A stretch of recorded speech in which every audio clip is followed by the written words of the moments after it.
اے بیٹیوں والوں تمہیں مبارک ہو، اپنی بیٹیوں کو کبھی برا نہ سمجھنا۔ نبی پاک علیہ الصلوۃ والسلام فرماتے ہیں جس شخص کے بیٹی ہو وہ اسے زندہ دفن نہ کرے، اسے ذلیل نہ سمجھے، تو اللہ عز و جل اسے جنت میں داخل کر دے گا۔ ایک اور جگہ نبی پاک فرماتے ہیں اللہ اکبر، یہ حدیث تو میں کہتا ہوں ختم ہے نا، اس کے بعد الفاظ ہی نہیں بچتے۔ بہت ساری بیٹیوں کی فضیلت کی حدیث ہے، مگر یہ حدیث ادھر جا کے لگتی ہے، دل کو چھو لیتی ہے۔ سنو تو صحیح اس کے الفاظ کیا ہیں۔ اللہ کے نبی فرماتے ہیں بیٹیوں کو برا مت کہو، میں بھی بیٹیوں والا ہوں۔ ہائے ہائے، ختم ہو گئی نا بات ہے۔ اللہ کے نبی نے صلی اللہ تعالی وسلم نے اپنی نسبت بیٹیوں کی طرف فرمایا میں بھی بیٹیوں والا ہوں۔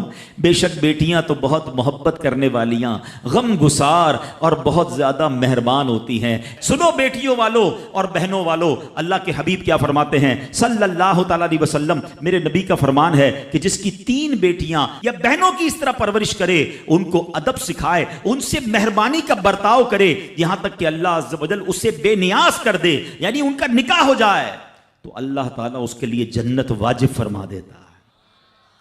یہ ارشاد سن کر ایک صحابی کھڑے ہو گئے ہیں۔ صحابہ کے سوال بھی بڑے کمال کے ہوتے ہیں۔ یقین کرو ہمارے بہت سارے کام سیدھے جو ہے نا، ہمارے لیے بہت ساری آسانیاں صحابہ کے سوالات نے کر دی۔ اب ہو سکتا ہے یہاں میرا کوئی بھائی ایسا بیٹھا ہو جس کی 3 بیٹیاں نہ ہوں، وہ کہتا ہے میری تو 2 ہیں۔ صحابی نے سوال کیا حضور اگر کسی کی 2 ہوں تو اللہ، اور 2 لڑکیوں کی پرورش کرے، تو ارشاد فرمایا اس کے لیے بھی یہی اجر و ثواب ہے۔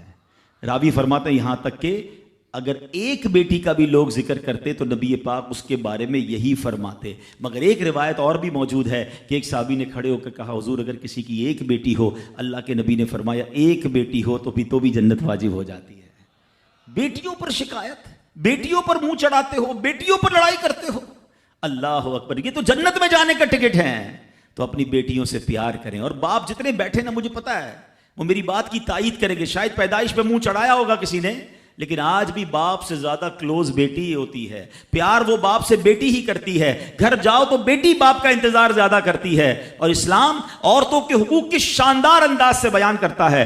اللہ کے نبی علیہ الصلوۃ والسلام فرماتے ہیں جب کسی کے ہاں لڑکی پیدا ہوتی ہے، سنو، گھر پہ مہمان آئے تو اچھا لگتا ہے نا، اور کوئی بڑا اہم مہمان آ جائے، کوئی بڑے بزرگ آ جائیں تو کتنا خوش ہو جاتے ہیں آپ۔ کئی ایسے بزرگ ہوں گے، کئی ایسے علماء ہوں گے، کوئی ایسی شخصیت ضرور ہوگی جس کو آپ اپنے گھر بلانا چاہتے ہوں گے، مگر آپ سوچتے ہوں گے یار وہ میرے گھر کیسے آئے گا، بہت بڑا آدمی ہے، بڑا مصروف شخص ہے، پسند تو مجھے بہت ہے مگر میں گھر نہیں بلا سکتا۔ سنو، جب تمہارے گھر بیٹی آتی ہے تو پتہ ہے کون مہمان آتا ہے؟ اللہ کے نبی فرماتے ہیں جب کسی کے ہاں لڑکی پیدا ہوتی ہے تو اللہ عز و جل فرشتوں کو گھر بھیجتا ہے۔